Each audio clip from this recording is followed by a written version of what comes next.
Hey everyone, how is it going? So we're continuing on doing some checkmate patterns today. Used folks, if that is your real name, you asked about the dovetail, so figured might as well start with the dovetail. So this one's for you, and only you. Right, so the Dovetail Mate. Now there's a couple of rules when it comes to the dovetail. The queen will be checkmating the king along the diagonal. So here we have a super basic example. I'm sure you can all see the mate from here. We go whoop, and then happy days, checkmate. But let's have a little look at it. So the queen is attacking the king along the diagonal from one square away. So clearly the queen needs a supporting piece, and the queen is attacking along this diagonal.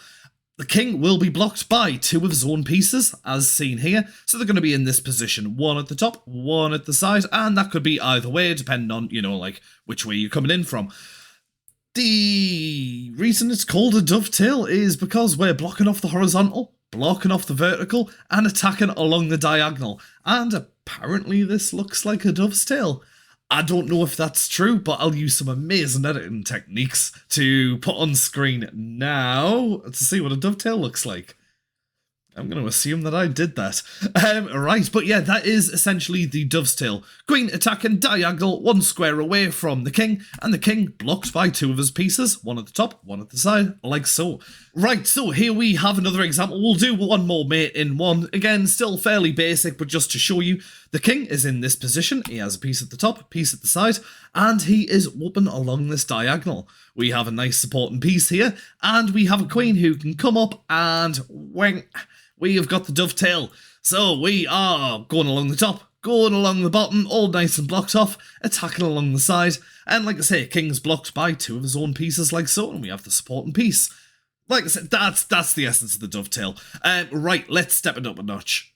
Right, let's have a little look at a quick mate in two. So we'll have a little look at the position. We have a queen who's kind of doodling around here. We have this rook who's kind of staring down this entire file here. And we have a king who is dangerously close to a couple of pieces there. So what we're looking at doing is, when we're in this position, is trying to get the king. If you remember the rules, getting the king kind of in a slot like that, with one piece either side of him, and the queen attacking on the diagonal. Now, where would be our ideal diagonal? Well, we need the supporting piece, so clearly this rook's going to be the supporting piece here. So if we can get the king to here, and the queen to here, we will then have our dovetail, like so. Sorry, it's getting a little bit arrow crazy here, but you get what I mean. So we need to try and force the move. So coming up with the queen somewhere like this, the b4, that will force the king to move. If he was to go to there, it's just going to be a mate in one. So the king has elected to move to here very handily for this dovetail example. Now the queen can just swing right across to here. And as you can see, we are attacking on the diagonal from one square away. We've got our supporting piece. We are blocking off horizontal, blocking off the vertical, and the king is blocked by two of his own pieces. I don't know if I mentioned it before, but if I didn't, those two pieces, neither of them can be a horsey, clearly, because if they are, the horsey's gonna nom nom nom nom nom your queen, and you're gonna have a real bad time. Right, let's step it up a notch. This isn't a mate in one, so it's not quite as clear-cut as the last one. We have, well, black has this, which is threatening to mate in one on us. Uh-oh.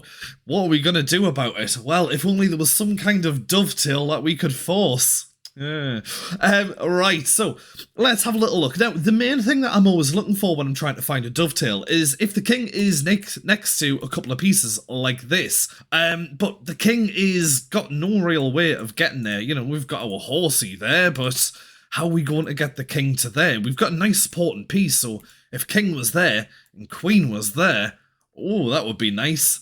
So how are we going to do that? Well, we're going to have to force the king to move. How are we going to do that?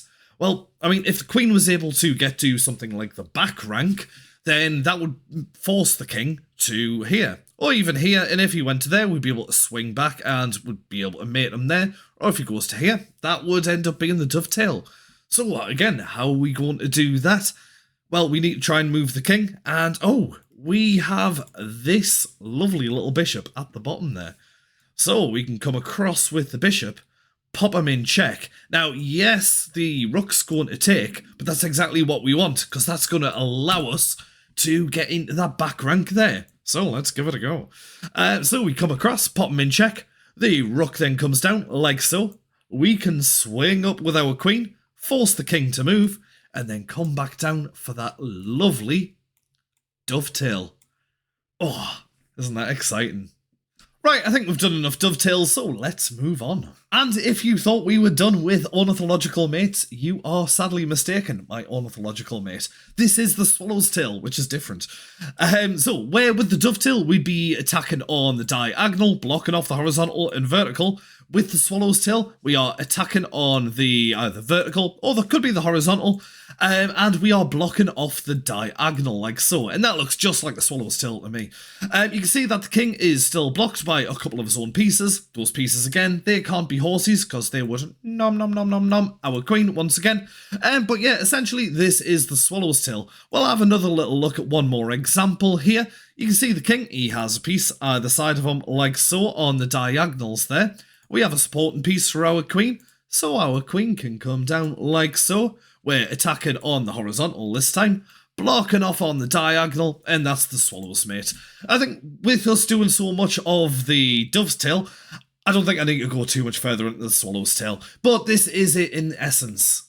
And a quick shout out to all of the new subscribers. Hello, welcome, thank you for subscribing. If you like this kind of thing, you're not subscribed, please do. We're nearly at 4,000, and that would be awesome. Because I didn't post a while ago, I kind of lost all of my watch hours. So if you'd like to watch like all of my videos at like 0.25 speed, that would be great. I really want to be monetized. But anyway, I'm going to bundle the double bishop mate and the Boden's mate into one. They're both very similar, slightly different, but similar enough. So the double bishop mate, in this very basic example, we have both bishops for the double bishop mate will be attacking along the same diagonal. So you can see the black king is in the corner, which it needs to be for this, or it needs to at least be blocked off. And the light square bishop is blocking off any movement this way for the king. We come across with our dark square bishop, and like I say, we are attacking along the same diagonal to get the mate there. This is the double bishop mate. Looking at another example, very similar. Black king in the corner, light square bishop is blocking off any kind of movement from here, and we can come down and nom nom nom their dark square bishop to get the checkmate. This is the double bishop mate. Let's move on to the Boden mate. Like I say, it's similar, but slightly different. So, in this case, again, we'll start with a very basic example, and I want to spend a bit more time on the Bodens. So, we have the dark square bishop coming across, blocking any movement this way. The light square bishop can come across like so for the checkmate. Now, for the double bishop mate, they were both going along the same diagonal. For the Boden's mate, we're kind of doing a bit more of a kind of crisscross applesauce kind of deal going on here. This is the Boden's. Like I say, let's step it up a little bit. Alright, so here we have a mate in 3. Let's have a little look at what we've got going on. Again, have a little pause if you wish, but I'm just going to crack right on. We have the dark square bishop who is staring across like this. We have a queen who's staring across like this. And we have a bishop who's kind of staring across like this, but, you know, we've got the horsey here as well. Now, what we are looking for, obviously, is the Boden's mate. So let's break it down.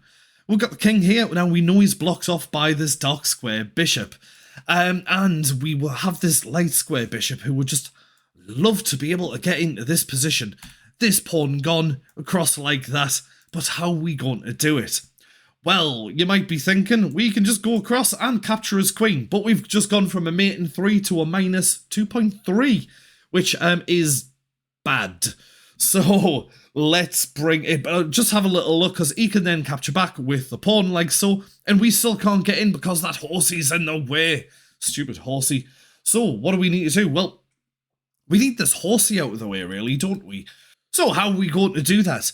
Well, we can hop up with the horsey. Most forcing move will be to check the king and threaten the queen, like so, as shown by these super handy blue arrows. Now, he's pretty much forced to go ahead and capture with his dark square bishop. Now, that has moved the horsey out the way, but we still need to move this pawn out the way. So now we can come up with the queen. Queen takes queen, only move is for him to capture back, and then we have that lovely crisscross pattern for the Boden's mate. Alright, so one of my favourites, the Arabian mate. The Arabian mate is where the horsey and the rook team up together to get the checkmate. Now, in this position, you can see the black king is in the corner. The horsey is covering this square, and the rook is covering all along here. So you can imagine that the horsey and the rook can then team up together to come across to the h7 and get the checkmate. Again, the horsey is covering this, horsey's keeping the rook safe, and the rook is stopping any kind of way out here. That is the very basic Arabian mate, but let's step it up a notch. So we have this position, we have both of the rooks attacking along here with a lovely little battering ram. We have the horsey here ready to pounce. And we are looking for the Arabian mate. Now, ideally, we want to be pushing the king into the corner there. But how are we going to do that? Well, we need to obviously move the king first, so the horsey can hop up and move the king out of the way. King only has one move, and that is to move to here. And now, with our battering ram, we can sacrifice the first rook. He comes up to defend, but it is futile because our other one can come across for that Arabian mate. I just hit my hand off the desk and it really hurt. Jesus. Horsey is covering the rook. Horsey's stopping any way out that way, and the rook is covering along all the second rank here. Again, let's step it up a little bit more. Alright, so here we have a mate in 5. Again, by all means, have a little pause, have a little think. So let's have a little look at our position. We have the horsey and we have the queen who are piling on a lot of pressure here. We also have the rook who is staring down on this lovely open file here. Pardon me, jeez. Right, so what do we need to be doing? I mean, ideally, we want to be for the Arabian mate. Well, clearly, we're going to be teaming up these guys together. We'd like the king to be in the corner, and we want to be using the most forcing moves. So how are we going to do it? Well, to get the rook onto this back rank here, we need to move the light rook. So how are we going to do that? Most forcing move? We sacrifice the queen. King obviously can't move. He's forced to use this. And while it's tempting to hop up and nom this, we're clearly not going to do that. We're going to hop across with our horsey and pop him in check. He has to move back to here. That is his only choice. And from here, we can smash right up with our rook. Again, putting him in check. King cannot move at this point. So he is forced to block. Well, he can block either way. If he was to block with his rook, we're just going to, boom, Arabian mate. Or he will block with his horsey. Clearly, we're just going to take his horsey. He comes back with his rook. We can take it, and we have the Arabian mate. Oh, it's just so pretty. And we'll just have a very quick look at the corner mate. Kind of similar, we have the rook, it could be a queen, and the horsey teaming up together. King is in the corner, the rook is blocking off any movement from here, and the horsey jumps up, and that is checkmate. That's the corner mate. We'll have a little look at one more example. Alright, let's have a little look at this example. We can see we have the rook staring down like this on the open file there. We have the horsey who's just dying to hop up and get that corner mate. But unfortunately, we have this guy in the way. So what are we going to do? Well, we're going to remove the defender with our queen, sacrifice the queen, the bishop can come up and take, and then our horsey can jump up and get that lovely little corner mate.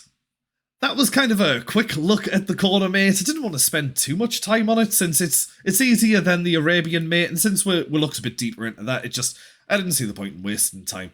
That's all the time we have for today. I hope you enjoyed it. I've still got loads of these checkmate patterns to get through, so probably make a few more videos, but I might do some openings, mid-games, anything you just want to say, just let me know in the comments. I did want to ask for anyone who actually got to this point in the video, which isn't many people, but what do you think, face videos or faceless videos? I'm not sure which way to go. Face videos are harder work because I do have Tourette's and I have to keep editing out weird twitches and noises, and I can always feel it bubbling up inside me. But I don't really mind doing that if you prefer it. But yeah, anyway, just let me know in the comments. But right, you dudes, go off, have some fun, play some chess, live your life to the fullest, and I don't know, I'll catch you all later. Bye!